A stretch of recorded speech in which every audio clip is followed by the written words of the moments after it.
Britain's royal palaces. Symbols of power. Royal palaces are the bricks and mortar embodiment of what it means to be royal. And prestige. To see it is to believe it. It's a veritable feast for the eyes. Packed to the rafters with incredible secrets. From royal courtships to royal births to royal marriages and scandals, the palaces have played host to all of that. In this series, we step beyond the Golden Gates. We all want to see inside the palace walls. You feel as if you were being let into a secret world. Learn how these stunning buildings were constructed. This is a mad, eclectic vision of one man. Windsor was built to do battle. It's best not to get locked in one. You don't know when somebody's going to come and let you out. Unveil their spectacular artworks. The royal collection is simply stunning. The story of the tiara is like a spy mystery. We can only imagine how excited the Queen must have been. Delve into their gruesome histories. Frankly, if you're going to cut the head off a king, it's got to be done in a palace. And revisit recent events that have shaped the modern royal family. I could see that his legs were trapped. Camilla was one of the most unpopular women in the country. To see those images of the castle in flames, there was an emotional impact for the nation. This is the secrets of the royal palaces. This time, we reveal the hidden palace at the very heart of the monarchy. Bless the royal Princess Elizabeth II. It's where, when a new king or queen is proclaimed, that's where it'll happen. The unfortunate history of Dr. Lopez at the court of Elizabeth I. 2 Portuguese agents confessed that actually they had been conspiring to kill the Queen and that Lopez had been part of the plot. And the Holyrood Castle skull that holds the key to unveiling the face of a legendary Scottish king. No contemporary images of him survive.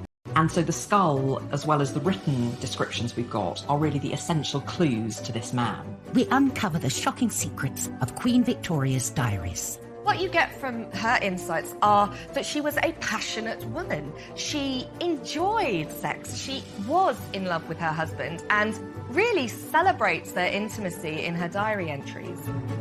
And at Balmoral Castle, we explore whether the Queen intervened in the crucial referendum for Scottish independence. This is a woman who does not make off-the-cuff remarks.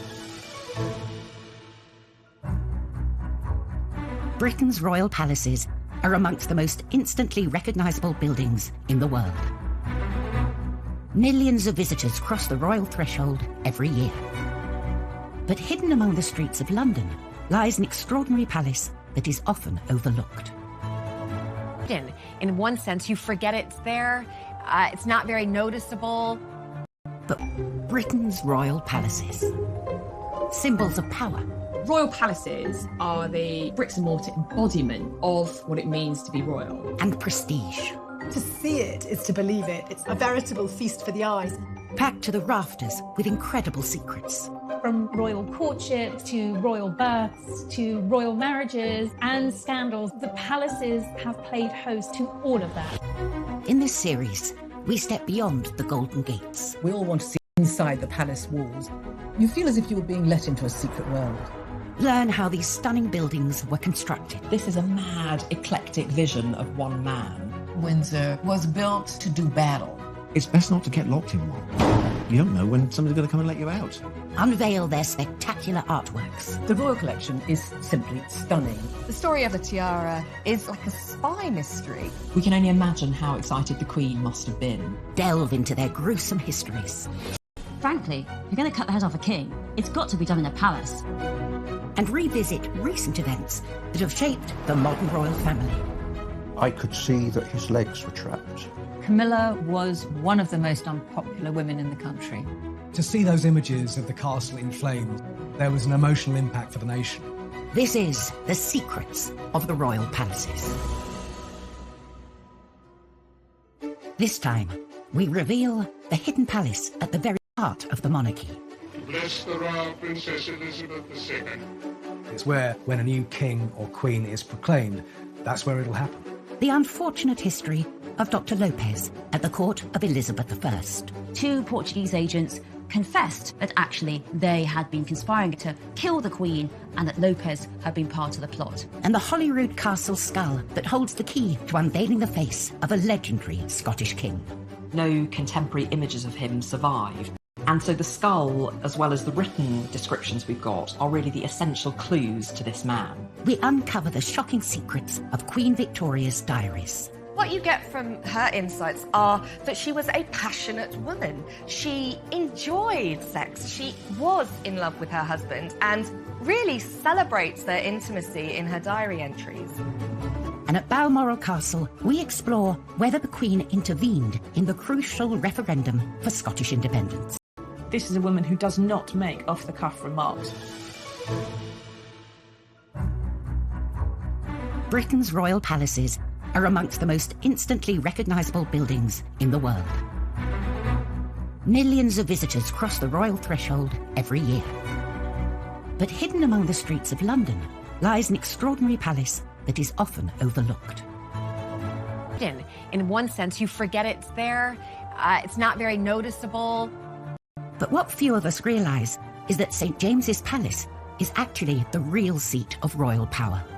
This unassuming place is actually higher in seniority than Buckingham, even Windsor. It is the principal palace of the United Kingdom. And it is still officially the headquarters of the British monarchy, and it's where, when a new king or queen is proclaimed, that's where it'll happen. To bless the royal Princess Elizabeth II with long and happy years to reign over us. St James's Palace is also the oldest working royal palace in London. It was built in 1532 by England's most prolific palace builder, Henry VIII.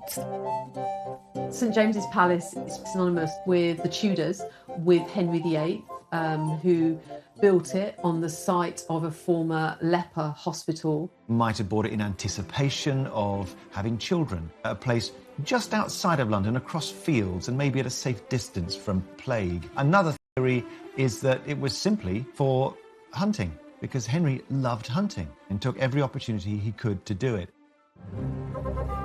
But whether as a hunting lodge or nursery, Henry wanted this new palace to make an impact. For that, he relied on the very best building materials of the age.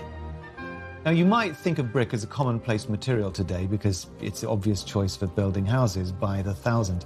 But in the early 16th century, it was quite a prestigious material.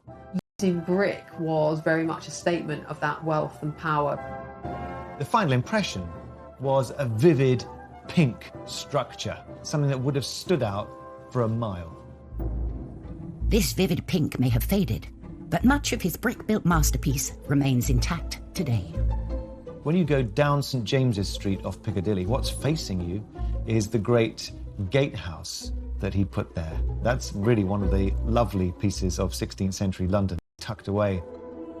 Behind the original gatehouse lies the Chapel Royal, begun while he was courting Anne Boleyn. And it's said that Henry added their initials, HA, to the building after the wedding. But his marriage to her lasted only 3 years. It took a good number of years to complete. He'd been chopping and changing his wives quite quickly before the Chapel Royal was completed. By the time it was finished in 1540, Henry was on to wife number 4, Anne of Cleves. If you look up at the ceiling of the Chapel Royal, you will see Anne of Cleves' arms. Holbein was the painter who was brought in to dedicate this chapel to a queen who in the end only lasted for 6 months. So Henry VIII's capriciousness, his extended midlife crisis, is really well illustrated by St James's. And there's more today, a working palace. The Chapel Royal is open to the public for Sunday service. And for the royals, it's still a huge part of family life. Prince George and later Prince Louis were both christened here.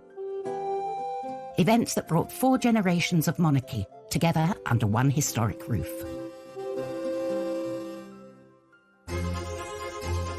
St James's Palace has been at the heart of the monarchy since 1532. But in 2014, another royal residence, Balmoral, suddenly found itself amid a huge political upheaval. Every summer, the Queen and Prince Philip decamp to Balmoral, their private Highland getaway, to enjoy some time away from official royal duties. Traditionally, the Queen receives a guest at the end of each summer, the current British Prime Minister, who travels to Balmoral for a long weekend. British Prime Ministers always go and stay at Balmoral every summer. Some have liked it more than others. John Major used to love it. Margaret Thatcher hated it. Famously, the Queen offers friendliness, not friendship. It's a chance to get a working rapport going, but it's not as if you're about to become best buddies. In 2014, it was the turn of Prime Minister David Cameron. He was far from relaxed. Scotland was days away from the referendum, which would decide the future of the Union. At breakfast with the Queen, they were in for a shock. All the newspaper headlines are laid out on a Sunday morning, and there was a copy of the Sunday Times putting the yes vote ahead to independent Scotland for the first time in the whole campaign. Terrible news for him, extra terrible for it to happen over breakfast in the royal household, where the Queen, who has been ruler of a United Kingdom for 62 years at that point, was suddenly perhaps being told that she might not have a United Kingdom much longer. The future of the Union itself was now at stake. It's a massive constitutional deal, and I think it is close to the Queen's heart. She is half Scottish, and bear in mind that people who invented the United Kingdom were her family. It was James I of England, James VI of Scotland, who formed Great Britain and invented the flag. With the pressure on, David Cameron came up with a way to help keep the Union together. And Crathy Kirk, the small church near Balmoral, became the site of an extraordinary royal event. Coming up, staying at Balmoral, the Queen faces the prospect of Scottish independence. If she could raise an eyebrow so much as a quarter of an inch, it might make a huge difference. She certainly would not have wanted to wake up to Scotland being... For adultery. George decided his wife smelt and he was never going to touch her again, which didn't really wash that much, but who did at the time?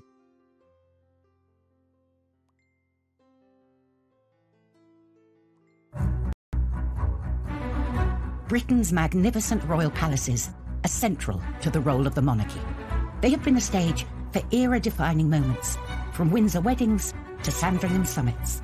And at Balmoral Castle in Aberdeenshire, we explore whether the Queen intervened in the crucial referendum for Scottish independence. In September 2014, Scotland was days away from voting, and a new poll had put the yes vote in the lead. At this pivotal moment, David Cameron was staying with the Queen at Balmoral. The Queen cares deeply about Scotland. She would be, I think, desperately sad if the United Kingdom actually split up. Despite any feelings she may have, the Queen must hold an impartial position. Her own personal views are not supposed to feature. But the threat of the breakup of the United Kingdom called for desperate measures, as David Cameron later admitted. David Cameron was very keen the Queen should intervene in some way.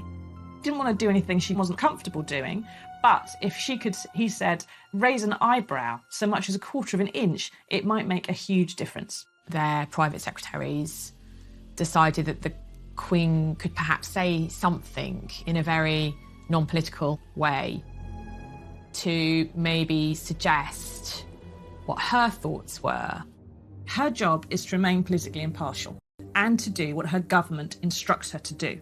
Now that is impossible. It's a catch-22. On the one hand, she has to do what he tells her, and on the other hand, he's telling her to do something that is unconstitutional and is putting her in an invidious position. David Cameron later insisted that he hadn't asked her to do anything unconstitutional. But on Sunday the 14th of September, with 4 days remaining until the vote, as she left the church, the Queen stopped to speak to the crowd. And as usual, the press were there. We knew the Queen would be at church. We ensured the reporter was there on the off chance. As the Queen exchanged a few words with the crowd, she made an unusual comment before leaving in her car. The local journalists spoke to those well-wishers to a woman who relayed what the Queen had said to her. The Queen had said, "I hope people think very carefully." And this is a woman who does not make off-the-cuff remarks. They knew it was intended to be overheard. It was a neutral phrase, I hope people think carefully, but I think most people realised what she was saying. With this seemingly innocuous remark of that line was that it could be read every which way. And so I think it did still protect her position, but it also does give you an indication of how she really felt. She issued a statement which was unofficial, off the cuff, and entirely brilliant and well thought out. She didn't express an opinion about which side should win, but she just said, think carefully, she urged caution, and she actually maintained her own impartiality as much as she could. Those words were then relayed from that journalist to every news desk in Scotland, and from every news desk in Scotland to every news desk in the UK, and within a few hours, this was the biggest story of the day. The Queen's comments came at a crucial moment. 4 days later, Scotland voted to stay within the United Kingdom, much to the relief of David Cameron and, according to him, the Queen herself. David Cameron was caught on camera saying how, when he rang the Queen to tell her the result, she purred down the line. Widely covered in the press, a source conveyed that the palace was displeased with David Cameron's account of this conversation, but no official statement was released. Some believe that the Queen's comment reflected the alarm the British government felt over Scottish independence. David Cameron and the entire UK establishment did drag the Queen into politics. That was the scale of the challenge. I don't think the Queen would have done it unless she had wanted to do it. She certainly would not have wanted to wake up to Scotland being a separate country. Balmoral is where the Queen spends quality time with the Duke of Edinburgh, her husband of 73 years. But not all royal husbands are as loyal as Prince Philip, as was the case with George IV and his treatment of poor Caroline in what was to become known as the Delicate Investigation. Kensington Palace. George IV sent his estranged wife Caroline here after the sordid affair of the Delicate Investigation. George IV was a pretty bad husband, drunk, unfaithful, pretty insulting, so it makes it particularly ironic that he decided to investigate his wife, Princess Caroline, for adultery.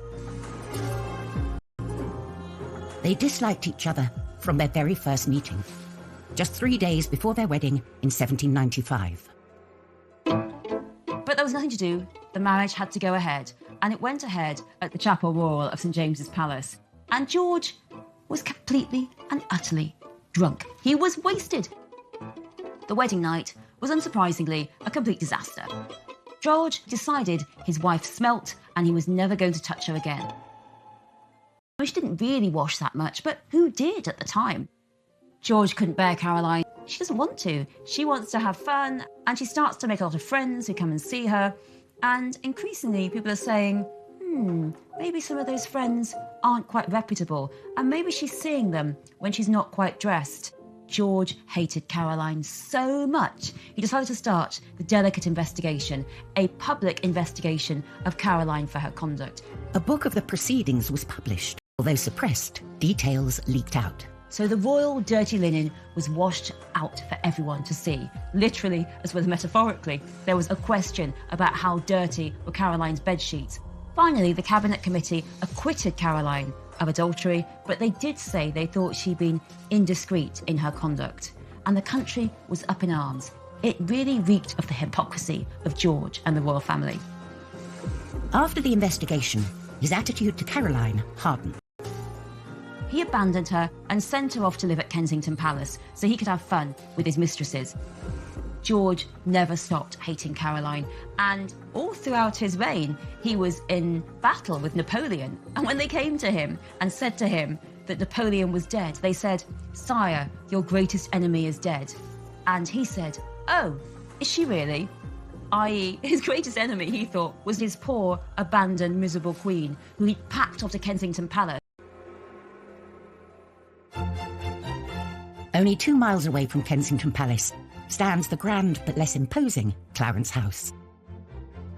It's part of St James's Palace, constructed nearly 500 years ago to house the heir to the throne. And it's doing the same job today, because tucked away in the southwestern corner of the palace complex lies this place, Clarence House, London home to Prince Charles. Clarence House is right next door to St James's Palace, but because the Prince of Wales and Duchess of Cornwall Camilla have their home there, their London residence, I would say the epicentre of power really is Clarence House now, much more than St James's. Built in 1825, the house owes its existence and name to another heir to the throne, the Duke of Clarence. William, Duke of Clarence, was the third son of George III. He never intended to become king. He wasn't the heir, he wasn't even the spare, he was the spare one removed. But when his elder brothers died without heirs, William found himself inheriting the throne. With the throne in sight, the Duke needed a house more befitting a future king. He realises, crikey, I'm actually probably going to become king. And quickly there's a sort of refurb of what was a Tudor stable yard in the grounds of St James's Palace. As usual, being part of royalty, no expenses spared. The man for the job was architect John Ordinary Brighton Pavilion for him and converted Buckingham House into a palace. But the Duke of Clarence's taste was much less flamboyant than his brother's. Clarence House, for the new Prince of Wales, is much more modest than anything that George IV had built. It really melted away, it disappeared within a Nash streetscape of white stuccoed buildings leading all the way up to Regent's Park. Nash's Clarence House was designed to fit in with upper-class London, not to stand out. It suited William so well that when he finally became king, he turned down the grander Buckingham Palace and instead stayed at Clarence House. He wanted an elegant, serviceable townhouse. He didn't want to move into the showy Buckingham Palace. Instead, he wanted his own place that was smart, that was sophisticated. And the same dilemma has faced other royals since then. In the 20th century, Princess Elizabeth lived here before becoming queen.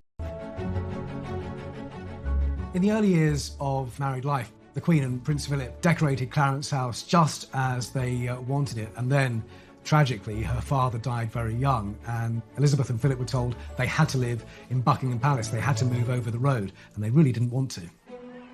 When the Queen, however reluctantly, moved to Buckingham Palace, the Queen Mother was handed the keys to Clarence House, and she made it her home for the rest of her life.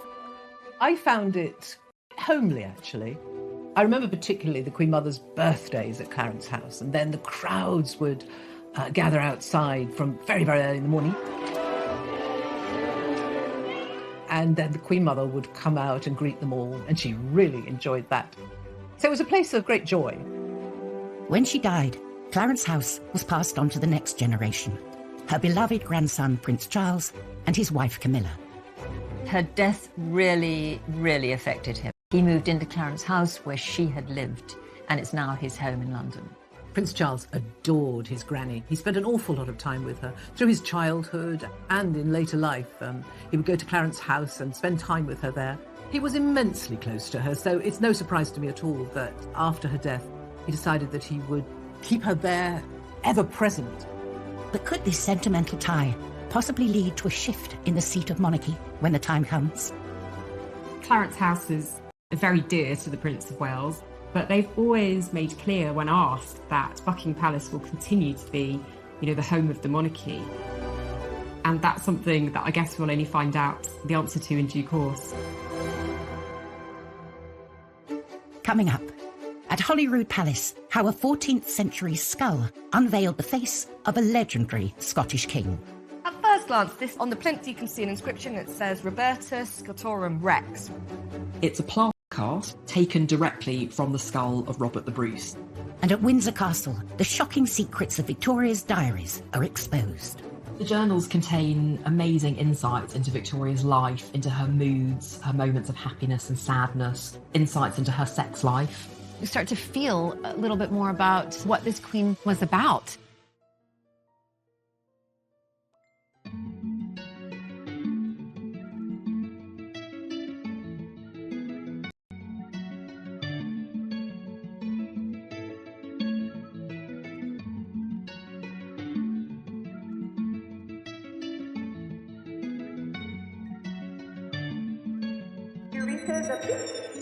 Oh my god.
to the beach. Oh my god.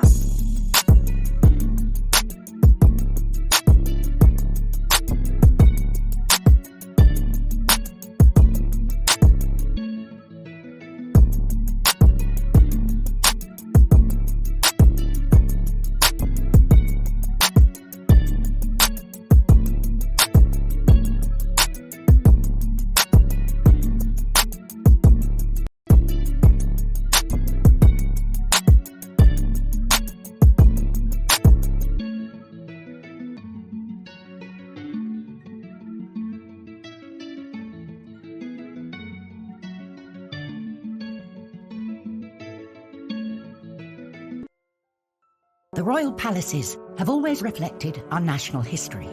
But it's not just these magnificent buildings that the crowds turn up to see. It's the royal collection, spread across the palaces and holding everything from priceless jewels to mysterious royal artifacts that bring the past back to life. And at Holyrood Palace in Edinburgh, one of the most macabre and intriguing items in the royal collection is to be found. At first glance, this doesn't look like an extraordinary artifact. It's a simple rosewood box, and on the plinth you can see an inscription that says Robertus Scotorum Rex, Robert, King of the Scots. It's a plaster cast taken directly from the skull of Robert the Bruce. Robert the Bruce is one of the heroes of Scottish history. In 1328, he signed the Edinburgh-Northampton Treaty, guaranteeing Scottish independence from England for nearly 300 years. Robert the Bruce is a very, very significant historical figure, a Scottish king who beat the English and ensured the independence of Scotland for hundreds of years until the Act of Union. The cost of separation from England was £20,000, worth around £24 million today. Robert died soon after and was buried in a spectacular golden marble tomb in Dunfermline Abbey. The original tomb of Robert the Bruce was destroyed, but in the 19th century it was opened up. An artist was allowed to come in and make a perfect cast from the skull. The cast was put on display in Holyrood Palace, next to the ruins of Holyrood Abbey, where Robert the Bruce had signed the famous treaty. Relics and actual physical examples of past monarchs are very, very important in the royal collection. It's a marvellous way of telling the stories. It may seem gruesome, but that's very much in tune with royal history. It shows however grand you are, however important you are, one day you will be dead and buried, but perhaps you'll live on in some way, even if it's only in a museum. In 2016, this regal skull provided a direct link to the past. The universities of Glasgow and Liverpool John Moores stunned the world, claiming to have uncovered an incredible royal secret, what Robert the Bruce really looked like. They built up from the skull using animation, CGI, and the face that you see at the end is the closest that we can imagine from just the bones of what Robert the Bruce looked like.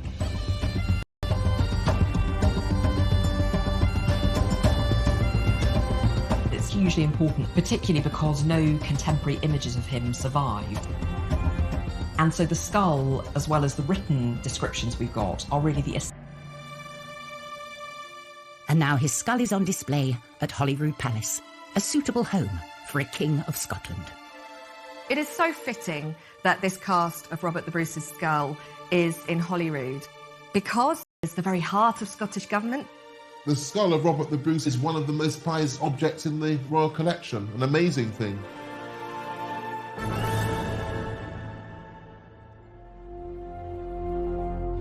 The skull draws visitors inside Holyrood Palace, but at St James's Palace, it's the gardens, designed by a king, which bring in the tourists.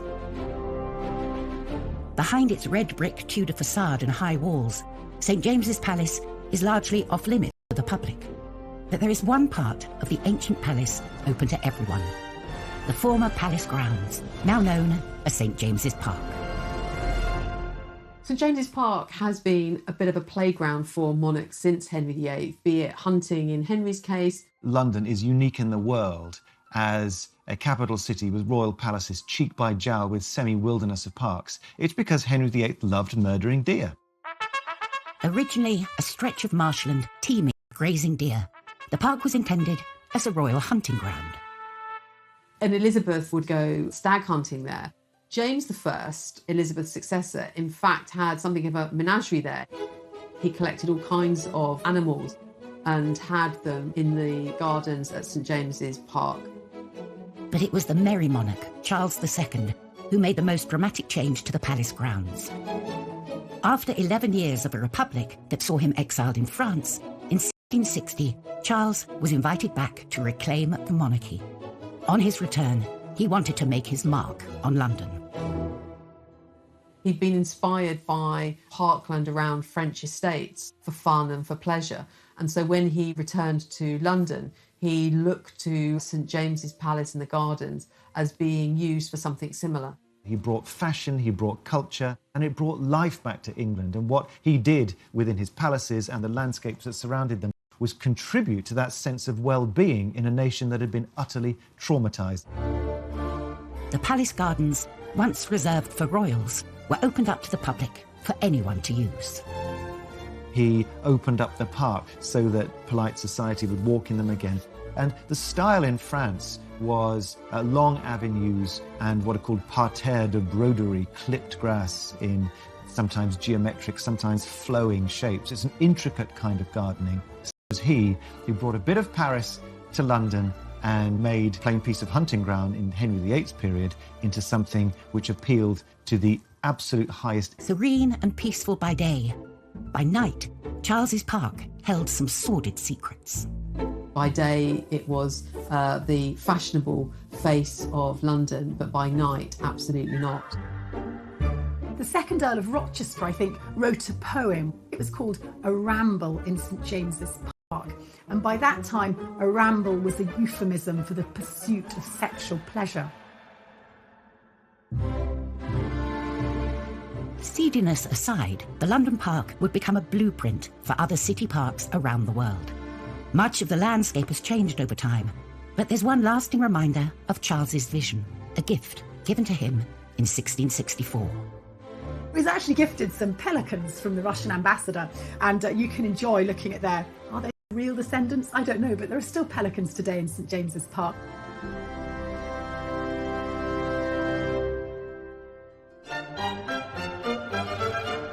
Back inside St James's Palace, the Chapel Royal has seen a host of royal weddings.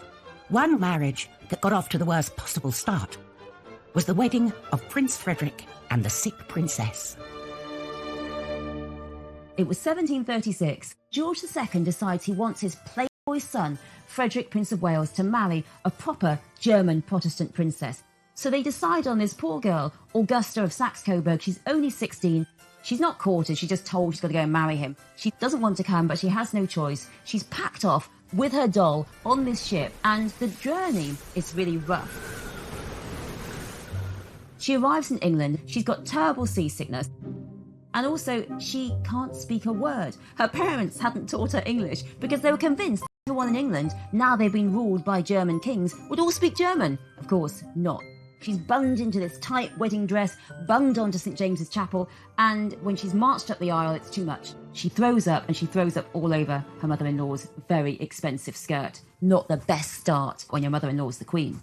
But you know, actually, Augusta herself becomes a very good wife to Frederick, and really becomes a great support to him. So it shows that there's a possibility that the marriage can work, even if a wedding is full of disasters, even if you're sick on the floor of a palace. Another successful royal marriage was that of Victoria and Albert, totally in love till the day he died. Many artefacts housed in the royal collection offer a rare insight into the couple's lives, like those held in Windsor Castle's Round Tower. The Round Tower is the home of the Royal Archive, and it holds literally thousands upon thousands of documents, letters, state speeches from the kings and queens of the last 250 years. Queen Victoria was a voracious writer. It's extraordinary how many words she wrote a day. Starting aged 13, the diaries run from her childhood at Kensington Palace through her entire reign up to her last years at Osborne House on the Isle of Wight, where she died in 1901. The journals contain amazing insights into Victoria's life, into her moods, her moments of happiness and sadness, insights into her sex life. They completely contradict this image of the Queen as very remote and austere. You start to feel a little bit more about what this Queen was about. One of the biggest shocks they reveal is the Queen's enjoyment of her love life. What you get from her insights are that she was a passionate woman. She enjoyed sex. She was in love with her husband and really celebrates their intimacy in her diary entries. She described her wedding night with breathless enthusiasm. Well, we know that their wedding night blew her young mind. She had never spent such an evening.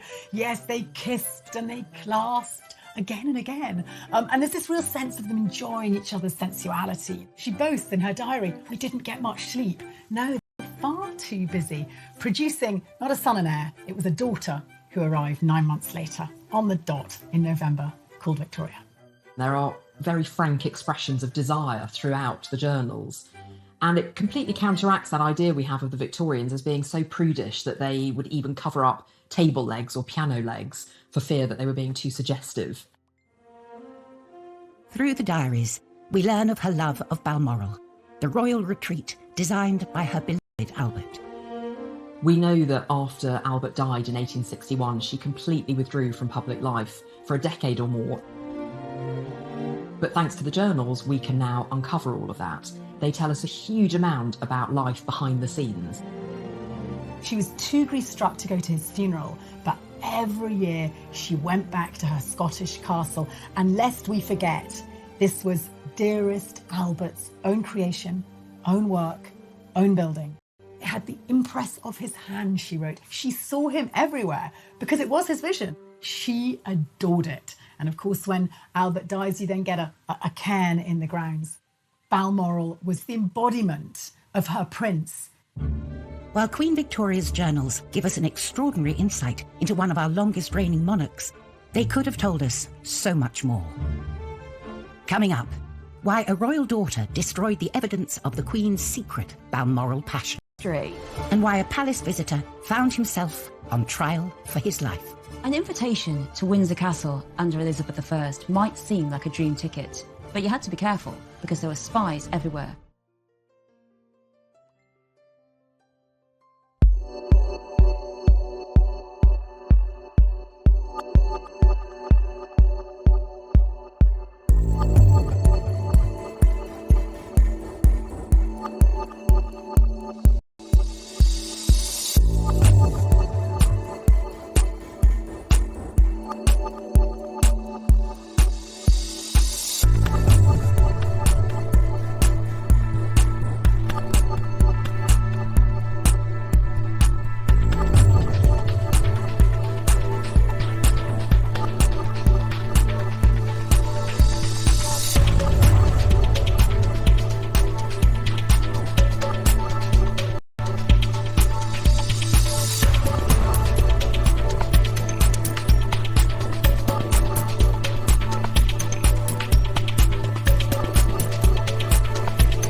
The royal palaces are more open and accessible than ever before, allowing the public a glimpse through the gilded keyhole.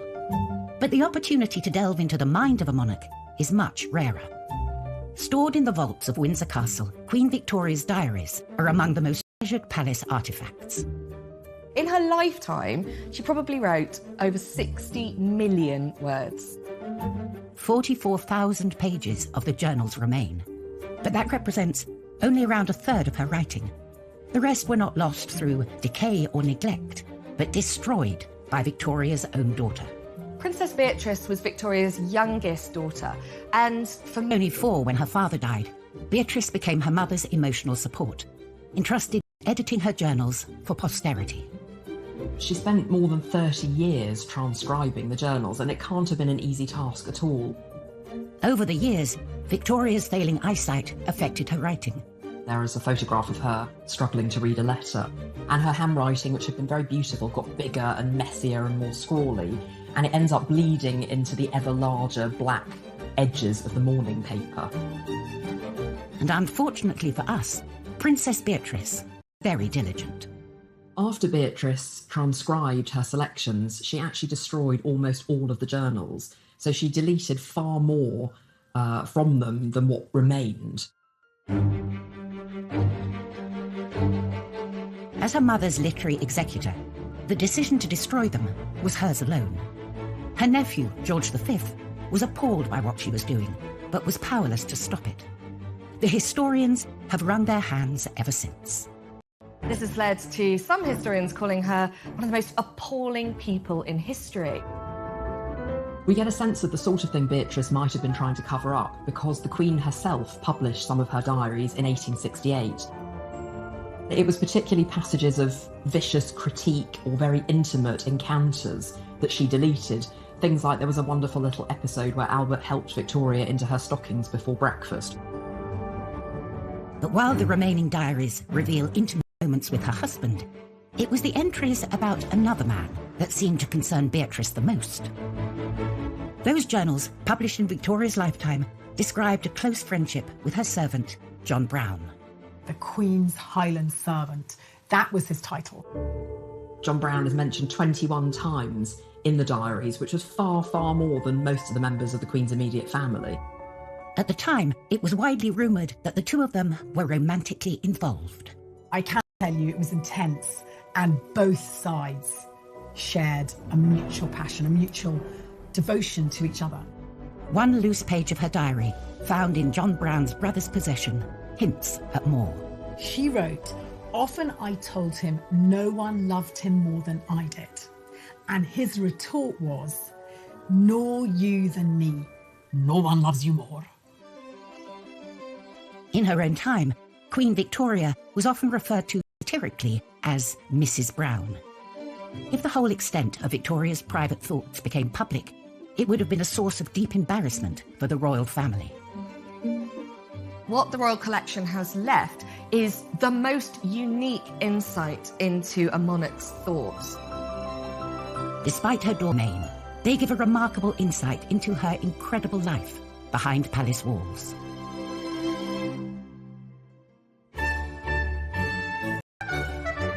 The royal palaces have always attracted a host of visitors from home and abroad, but there have been some who have regretted crossing the royal threshold.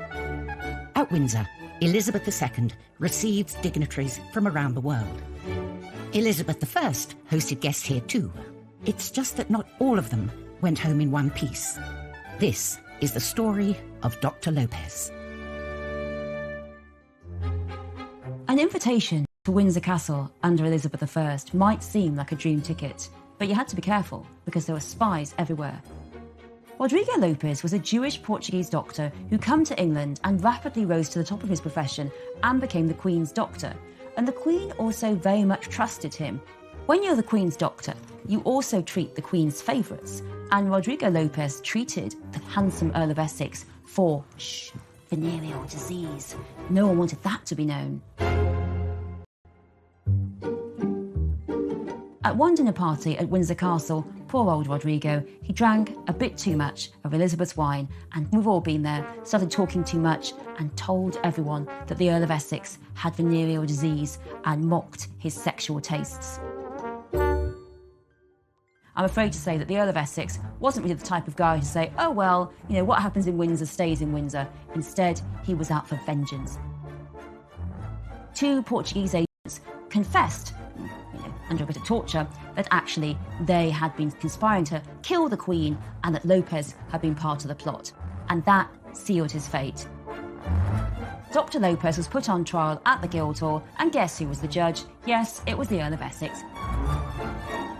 He was treated with no dignity at all. He was treated like a traitor. He was hanged, he was drawn, and he was quartered. Poor old Dr. Lopez. 1 minute you're drinking too much wine at a party at Windsor Castle, next minute you're hanged, drawn, and quartered and put on the city walls. Elizabethan England was a pretty bloodthirsty place.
And so the skull, as well as the written descriptions we've got, are really the essential clues to this man. We uncover the shocking secrets of Queen Victoria's diaries. What you get from her insights are that she was a passionate woman. She enjoyed sex. She was in love with her husband and really celebrates their intimacy in her diary entries. And at Balmoral Castle, we explore whether the Queen intervened in the crucial referendum for Scottish independence. This is a woman who does not make off-the-cuff remarks. Britain's royal palaces are amongst the most instantly recognisable buildings in the world. Millions of visitors cross the royal threshold every year. But hidden among the streets of London lies an extraordinary palace that is often overlooked. In one sense, you forget it's there. It's not very noticeable.